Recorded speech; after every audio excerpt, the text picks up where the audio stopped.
Hello friends, I am Kapil Singh and you're the most welcome to all of you on my YouTube channel Educators Clue। दोस्तों, जैसा कि आप लोग जान रहे हैं हम लोग एसएससी की सीरीज लेकर चल रहे हैं। तो आज देखते हैं कुछ खास एग्जाम कैप्सूल बिल्कुल बिना समय गवाए। आगे देखते हैं क्या है। देखिए दोस्तों, ये एरर का क्वेश्चन है। ठीक, तो सीधा मुद्दे पे आते हैं। The whole country was suffering by suffering by error मिल गया दोस्तों। सफर्ड के साथ फ्रॉम का यूज करते हैं। ठीक, सफर के साथ आपको फ्रॉम का यूज करना पड़ेगा। इसके लिए सफरिंग बाय नहीं बल्कि सफर या सफरिंग फ्रॉम, ये एक एग्जैक्ट आंसर हुआ। ठीक है, आगे एक sentence, I do not know where could he have gone so early in the morning. ठीक है दोस्तों, देखिए एरर क्या है। एक कॉन्सेप्ट मैं आपको समझाता हूँ कि जितने भी इंट्रोगेटिव वर्ड होते हैं ये इंट्रोगेटिव वर्ड या तो प्रश्न पूछने का काम करेंगे और या तो कंजक्शन का काम करेंगे। अगर ये क्वेश्चन वर्ड के सेंस में है तो आपको पहले लिखना पड़ेगा हेल्पिंग वर्ब और फिर लिखना पड़ेगा सब्जेक्ट। ठीक, और इसके लास्ट में आपको क्वेश्चन मार्क मिलते हैं। लेकिन जब ये कंजक्शन के सेंस में होते हैं दोस्तों, तो आपको पहले लिखना पड़ता है सब्जेक्ट और फिर लिखना पड़ता है हेल्पिंग वर्ब और लास्ट में आपको मिलेगा फुल स्टॉप। ठीक है, तो आप समझिए जितने भी इंट्रोगेटिव वर्ड हैं ये बेसिकली या तो क्वेश्चन वर्ड होंगे या तो कंजक्शन होंगे। अगर क्वेश्चन वर्ड है तो sentence should be in inversion form and at last you have to find the question mark. और अगर ये कंजक्शन है दोस्तों तो कंजक्शन के सेंस में आपको सिंपल स्ट्रक्चर बनाना पड़ेगा, पहले सब्जेक्ट फिर हेल्पिंग वर्ब और लास्ट में क्वेश्चन फुल स्टॉप।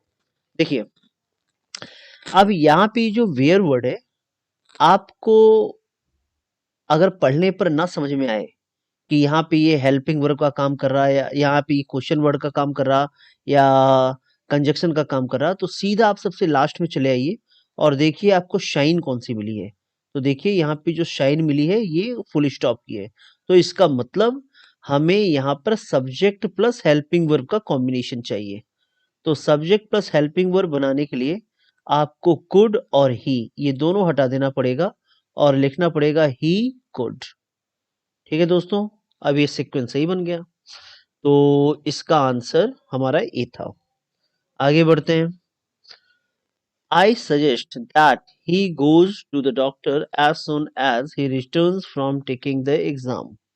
ठीक है दोस्तों, देखिए अब यहाँ पे रूल के हिसाब से ज्यादा अच्छा है कि अगर मीनिंग के बिहाफ पे चलें तो आपको एरर मिल जाएगा। आई सजेस्ट मैं सजेस्ट करता हूं दैट की ही गोज वह जाता है डॉक्टर के पास। मैं सजेस्ट करता हूं कि वह जाता है डॉक्टर के पास, ये तो हिंदी बड़ी अटपटी बन गई। अगर इसको हिंदी हम एग्जैक्ट बनाए कुछ इस तरीके से, मैं सजेस्ट करता हूं दैट की ही शुड गो उसे जाना चाहिए। अगर इस गोज की जगह हम यहाँ पे शुड गो ऐसा लिख दें तो आंसर बनेगा मैं सजेस्ट करता हूं दैट की ही गोज उसे जाना चाहिए टू द डॉक्टर के पास as soon as he return from the taking the examination. जैसे ही वो एग्जामिनेशन देकर वापस लौटे वैसे ही उसे डॉक्टर के पास जाना चाहिए। तो ऐसा सीन देने के लिए आप गोज हटा के अगर शुड गो लिखते हैं तो ये एक सही सीक्वेंस बनेगा। ठीक है, अब आगे आते हैं क्वेश्चन नंबर 4 में। The introduction of T and coffee and such other beverages have not been without some effect। ठीक है दोस्तों, देखिए एक सीक्वेंस होता है यहां से लेकर द से लेकर बेवरेजेस तक, ये पूरा आपका सब्जेक्टिव क्लॉज ही माना जाता है। और जब कभी आपके सामने सब्जेक्टिव क्लॉज बहुत बड़ा आ जाए और आपको ये पहचानने में दिक्कत हो कि इस सेंटेंस का रियल सब्जेक्ट कौन है, तो आप शुरू से चलिए और जो पहला प्रिपोजिशन मिले वहीं पर रुक जाइए, वहीं से बैक होइए। बैक होने पर जो पहला नाउन या प्रोनाउन मिलता है वही उस सेंटेंस का रियल सब्जेक्ट बनता है। तो इस तर्ज पे हम यही प्रक्रिया अपनाते हैं। देखिए, द के बाद हम इंट्रोडक्शन किए और इंट्रोडक्शन के बाद ऑफ आ गया, तो ऑफ आ गया दोस्तों। अब यहाँ से बैक होते हैं, बैक होने पर पहला वर्ड हमें मिल गया यहाँ पे इंट्रोडक्शन, तो इंट्रोडक्शन यहाँ का रियल सब्जेक्ट हो गया। इस सेंटेंस का रियल सब्जेक्ट इंट्रोडक्शन है। इंट्रोडक्शन सिंगुलर है प्लूरल, तो आपको देखने पे लगेगा ये सिंगुलर है, तो बिल्कुल आप सिंगुलर के साथ हेल्पिंग वर्ब हैव नहीं लगा सकते, आपको हेल्पिंग वर्ब लगाना पड़ेगा हैज। ये इसका एक एग्जैक्ट करेक्शन होगा। ठीक है दोस्तों, आगे आते हैं। इन स्पाइट ऑफ, बिल्कुल इन स्पाइट ऑफ जानते रहिए, इन स्पाइट ऑफ यहाँ पे ये सही लिखा है। The road block the guards allowed us enter. देखिए एक सेंस हमेशा जानते रहिए, जब कभी सेंटेंस में दो क्लॉज, दो जैसे एक सेंटेंस में एक सब्जेक्ट आए, एक हेल्पिंग वर्ब आए, फिर एक मेन वर्ब आए और फिर एक मेन वर्ब आए, तो ये वाला मेन वर्ब जो पहला होता है वो तो अपने सब्जेक्ट और हेल्पिंग वर्ब के अकॉर्डिंग चेंज होता है, लेकिन इसके बाद का जो मेन वर्ब होगा ये अक्सर टू प्लस वर्ब के फर्स्ट फॉर्म में या वर्ब के आईएनजी फॉर्म में या वर्ब के ईडी फॉर्म में होगा, लेकिन वर्ब का फर्स्ट फॉर्म एग्जैक्ट तो नहीं होगा दोस्तों। कुछ रेयर केस में इन्फिनिटिव, जब बेयर इन्फिनिटिव पढ़ाया जाता है तो वहां पे हम टू लेस पाएंगे, बाकी आमतौर पे या 90% मामलों में आपको ये देखना है कि हमें टू प्लस वर्ब का फर्स्ट फॉर्म लगाना है। तो देखिए यहाँ पर एक वर्ड लिखा है अलाउ, अब अलाउड के बाद ये रहा अस और फिर इसके बाद एक वर्ब आ गया। अगर अब ये वर्ब आ गया एंटर, तो इस एंटर के साथ आप एक एप्रोप्रिएट प्रीपोजिशन लगाइए दोस्तों, और यहाँ पे जवाब बनेगा टू एंटर। अलाउड के बाद जो भी हम वर्ब लगा रहे हैं ये है टू एंटर के साथ। ठीक है, मिलते हैं अगले सेंटेंस में। The newer type of automatic machines wash the cloth faster. ठीक है दोस्तों, अब देखिए वही चीज आ गई, the newer type of the newer type of automatic machines, वही बात आ गई जो अभी अभी मैंने रूल बताया कि जब सब्जेक्टिव क्लॉज बहुत बड़ा मिले आपको, तो इस सब्जेक्टिव क्लॉज का रियल सेंटेंस कौन मिलेगा। देखिए टेक्निक, यहाँ से चलिए और पहला प्रीपोजिशन आपको मिला ऑफ, यहाँ से बैक होइए, एक वर्ड है टाइप, ये टाइप सिंगुलर या प्लूरल, तो पता चलेगा सिंगुलर है। अगर टाइप सिंगुलर में, ये रियल सब्जेक्ट हो गया, टाइप इसका रियल सब्जेक्ट है, तो अगर ये सिंगुलर है तब आपको यहाँ पे वॉश में, ये वर्ब हो गया तो आपको वॉश में एस लगाना पड़ेगा और ये सेंटेंस बनेगा वॉशेस। ये दोस्तों प्रेजेंट इंडेफिनिट का रूल है, जिसमें आप जानते हो कि सब्जेक्ट सिंगुलर रहने पे वर्ब में एस या एस लगाते हैं। ठीक, आगे आते हैं। बिना समय गवाए 25 मई के बाद के एग्जाम को टारगेट करते हुए, बाय द टाइम दोस्तों, by the time we got our tickets and entered the cinema theater, the show was already begun।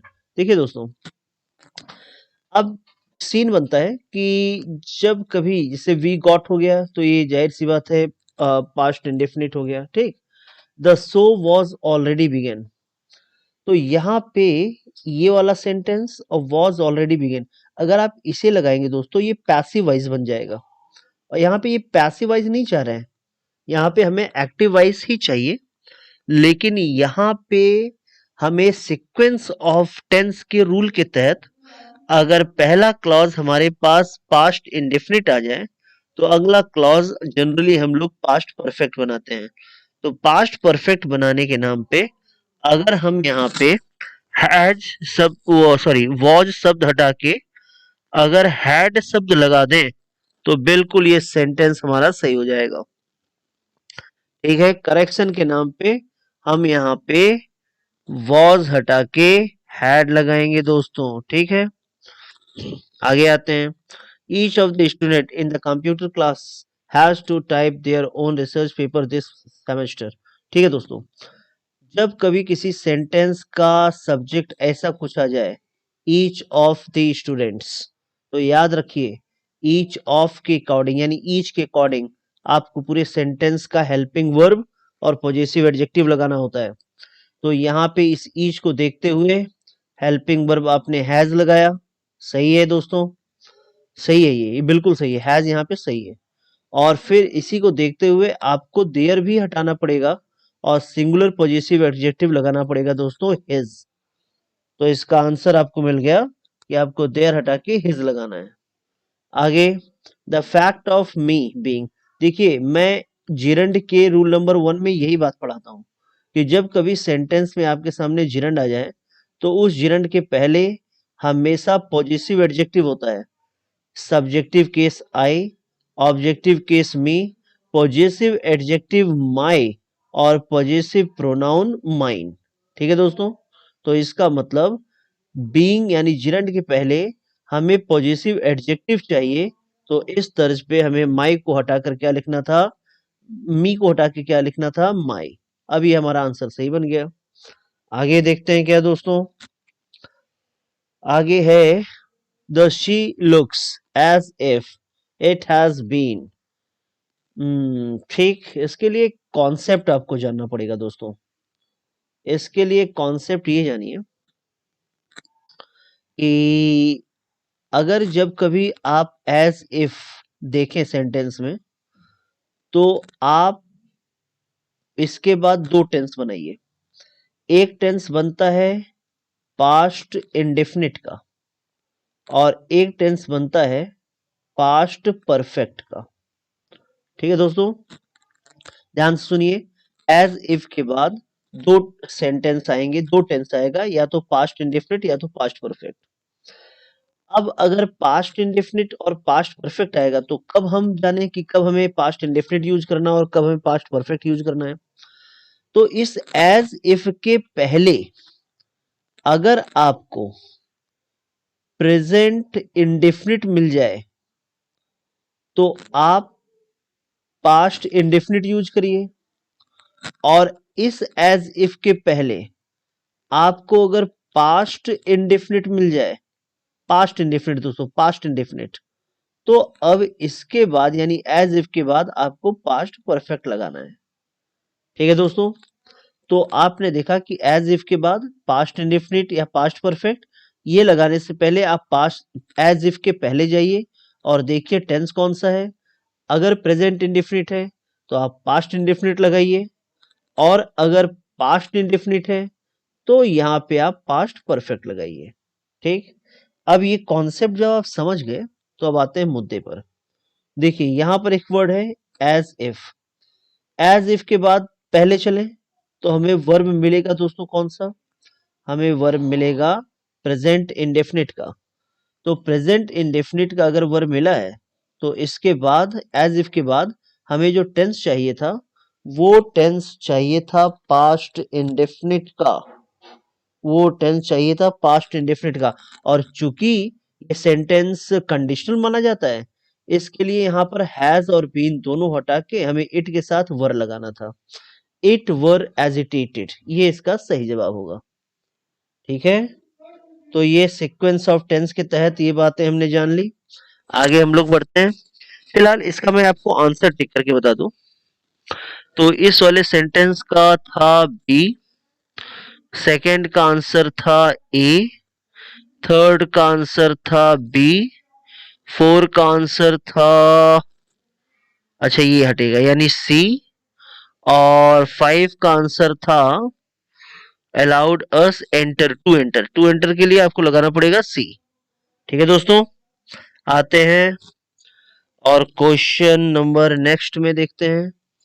यहाँ पे आंसर था हमारा बी, यहाँ पे आंसर था हमारा सी, यहाँ पे था देयर हटाना था यानी सी, और 9 में आंसर है ए, और 10 में आंसर है बी। ठीक है दोस्तों, तो ये था हमारा पूरा सवाल जवाब 25 मई को एकदम टारगेट करते हुए जून के फर्स्ट वीक में सीजीएल 2020 का एग्जाम। ये इरर का नहीं, इरर नहीं, ये बेस्ट एक्सप्रेस, और बेस्ट एक्सप्रेस का मतलब सिनोनिम्स हमसे पूछ रहे हैं। तो ठीक है, सिनोनिम्स पूछ रहे हैं, जरा देख लेते हैं। तो इलिसिट, इलिसिट का मतलब होता है दोस्तों अवैध, इसका मतलब होता है अवैध, not legal, not legal. Okay, तो इमोरल हटा दो, अनैतिक, इल्लीगल, हाँ इल्लीगल ये बनेगा अवैध, बिल्कुल। बल्कि जब नॉट लीगल कह रहा था वो आपको समझाने की तर्ज पे कह रहा था, वो सही जवाब इसका इल्लीगल ही है। इन एलिजिबल, इन एलिजिबल का मतलब आप जानते हैं, जो एलिजिबल ना हो यानी अयोग्य। और इलेजिबल, ये बहुत बढ़िया शब्द है दोस्तों, इलेजिबल, इसे आप याद कर लें, मैं आपको बता दे रहा हूं, 1 मिनट रुक जाइए। इस डी का स्पेलिंग और मतलब सब याद कर लीजिए दोस्तों। इसका मतलब है एक ऐसी लिखावट, एक ऐसी लिखावट जो पढ़ी ना जा सके, not readable, not readable. Okay दोस्तों, एक ऐसी लिखावट जो पढ़ी ना जा सके, ऐसे को ही कहते हैं इलेजिबल, इलेजिबल, इलेजिबल। ठीक है दोस्तों, आते हैं। तो इसका आंसर हमें मिला बी। ठीक है, आगे फ्लेयर। फ्लेयर का मतलब होता है एक टाइप से ईश्वर, मतलब ईश्वर ने जो आपको गुण दिया है, एक वर्च्यू। ठीक है, वर्च्यू, गुण, इस चीज को हम कह सकते हैं। तो ठीक है, टैलेंट बिल्कुल हो सकता है दोस्तों। टेंडेंसी माने प्रवृत्ति, हटाओ। बायस, बायस का माने होता है कि आप किसी किसी मतलब कोई पुराने, मतलब कोई आप सोच रहे हैं, जैसे पहले से कोई धारणा बना ली है आपने किसी व्यक्ति के बारे में, उसे बायस कहते हैं। पक्षपात भी कह सकते हैं उसको। और एक होता है नीड मानी जरूरत, हटा दीजिए। तो इसका आंसर हो गया ए। ठीक है दोस्तों, आगे आते हैं। कंजर्वेशन, तो कंजर्वेशन तो आप जानते होंगे ना। कंजर्वेशन, इसको हिंदी में कहते हैं संरक्षण, संरक्षण, प्रोटेक्शन, प्रोटेक्शन से इसका मतलब होता है। ठीक, तो कंजर्वेशन माने प्रोटेक्शन। तो ये जो वर्ड लिखा है प्रीजर्वेशन, और इसका भी मतलब यही होता है दोस्तों, संरक्षण या प्रोटेक्शन। ठीक, तो इस तर्ज पे आपको लगाना था ए। अब आते हैं रिस्पायरेशन। रिस्पायरेशन का मतलब तो दोस्तों रिस्पायरेटरी सिस्टम, आप जानते हैं इस बात को, रिस्पायरेटरी। तो ठीक है, रिस्पायरेटरी आप लगाइए, सांस लेने का सेंस में। करेक्शन भी आप जानते हैं, हटाइए। कंफ्यूजन भी आप जानते हैं, हटाइए। तो इसका आंसर हो गया ए। आगे आते हैं, एबिस्मल। बहुत बढ़िया दोस्तों, बहुत बढ़िया शब्द है एबिस्मल को। आप इसका मतलब बहुत जानिए, वेरी बैड, वेरी बैड, बहुत ही बुरा, बहुत ही बुरा, थोड़ा नहीं बल्कि बहुत ही बुरा, ऐसा होता है। तो ठीक है, सिकनिंग, ये भी शब्द आप जानकारी रखिए दोस्तों। सिकनिंग का मतलब होता है, इसको मैं हटा दूं, यहाँ सिकनिंग का मतलब होता है कि आप किसी बात से नाराज हैं, मतलब आप नाराजगी करने वाला, नाराज करने वाला, नाराज करने वाली बात, आदमी नहीं बात, इसको कहते हैं सीखनिंग। ठीक है, तो कई लोग सीखने का मतलब बीमारी से दिलाते हैं, नहीं ऐसा नहीं होगा। सीखने का मतलब होता है ना कोई नाराज करने वाली बात। तो ठीक है, ये तो नहीं होना चाहिए। ग्लूमी, इसका मतलब होता है वेरी सैड, और सैड का मतलब सिर्फ सैड। और बॉटमलेस का मतलब निराधार। हिंदी का एक शब्द बनता है निराधार, जिसका कोई आधार ना हो। तो ठीक है, सैड और ग्लूमी ये दोनों ही बन सकते थे, लेकिन यहाँ पे चूंकि सैड सिर्फ सैड है और ये वेरी सैड है, तो इसका मतलब इसका आंसर हमें एबिस्मल से लगाना पड़ेगा, और आंसर हो जाएगा बी। एक बार फिर से मैं आंसर बता दे रहा हूं। तो इलिसिट का सिमिलर होगा इलीगल, फ्लायर का होगा टैलेंट, कंजर्वेशन का होगा प्रिजर्वेशन, एबिस्मल का होगा ग्लूमी। ठीक है दोस्तों, बहुत बढ़िया। देखते हुए शब्दों को बिल्कुल आप अपने प्रैक्टिस में शामिल करिए। और आगे एक वर्ड है सैलिएंट। सैलिएंट का मतलब आप जानिए, इसका मतलब होता है प्रमुख, मेजर, सैलिएंट फीचर। ऐसा कई बुक को आपने पढ़ा होगा, कोई बुक में लगाता है सैलिएंट फीचर, इसका मतलब प्रमुख फीचर। तो ठीक है, वैलिएंट, वैलिएंट का मतलब दोस्तों होता है ब्रेव, इसका मतलब होता है ब्रेव से रिलेटेड। ठीक है, वेरिएंट ये वेरिएशन से बनता है, हटा दो। प्रूडेंट, प्रूडेंट माने दूरदर्शी, दूरदर्शी, दूरदर्शी माने जो दूर की सोचता हो उसे दूरदर्शी कहते हैं। और प्रोमिनेंट, प्रोमिनेंट का मतलब होता है प्रमुख, इसका मतलब ही प्रमुख होता है, तो इसका मतलब आंसर हमारा हो गया डी। ठीक, आगे आइए। D camp. डी कैंप का मतलब होता है दोस्तों, कैंप माने तो आप जानते होंगे, कैंप, कैंप में लोग रहते हैं ना। डी माने वहां से हट जाना, तो डी कैंप, कैंप का मतलब होता है बेसिकली भाग जाना। डी कैंप का मतलब होता है भाग जाने के केस में। तो ठीक है, एक वर्ड है मूव। मूव माने तो हटना होता है। इन कैंप, इन कैंप जैसा वर्ड नहीं, इन कैंप कोई वर्ड नहीं। फ्ली, फ्ली माने भागना होता है, बढ़िया, फ्ली माने भागना। हाइड माने छिपना। तो इसका मतलब आंसर क्या हो गया दोस्तों, सी हो गया। आगे आते हैं। फिलैंथ्रोपिस्ट, वन वर्ड से लेकर स्पेलिंग और एंटोनिम से लेकर सिनोनिम्स, ये पूरे चारों ऑप्शन में बहुत ही इंपॉर्टेंट है। इसका मतलब होता है परोपकारी। परोपकारी, ठीक है दोस्तों, जो दूसरों पर परोपकार करता हो। और बेनिफैक्टर्स का भी मतलब होता है दोस्तों परोपकारी। बेनिफिशियरी का मतलब होता है लाभदायक, लाभदायक, बेनिफिशियल, ऐसा कुछ। और ये क्या है, मैट्रोन। मैट्रोन का मतलब तो एक टाइप से नर्स जो होते हैं, नर्स ना, नर्स जो डॉक्टरी उसमें रहते हैं या इस हॉस्पिटल में रहते हैं, उसे। स्पॉन्सर का मतलब स्पॉन्सर करते हैं, जैसे खेल का स्पॉन्सर किया जाता है, किसी प्रोग्राम का स्पॉन्सर किया जाता है। हिंदी आप इसका बना सकते हैं प्रायोजक, प्रायोजक, ठीक है। तो ये सीन आप जरूर देखिए। तो इसका आंसर होगा दोस्तों ए। ठीक, आगे आते हैं। एग्जॉटिक। एग्जॉटिक का मतलब होता है बेसिकली फॉरेनर।